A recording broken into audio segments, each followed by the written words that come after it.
To get started with your storage heater, first make sure the storage heater is turned on. You can do this by checking the nearby switch on the wall. You should then be able to see information load on the display unit.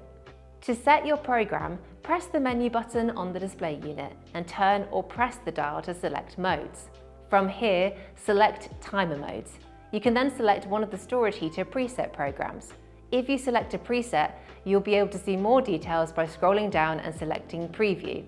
If you would like to change any of the details, press the back button and select Modify. If the heating is already on, you can change the temperature by turning the dial.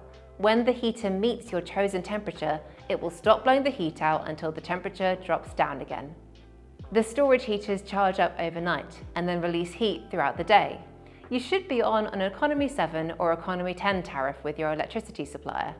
This means your electricity will be charged at the off-peak rate. If your storage heater is costing you a lot, you may need to check your settings or your electricity tariff. If you're still struggling to use your storage heater, give us a call so we can help you with the setup.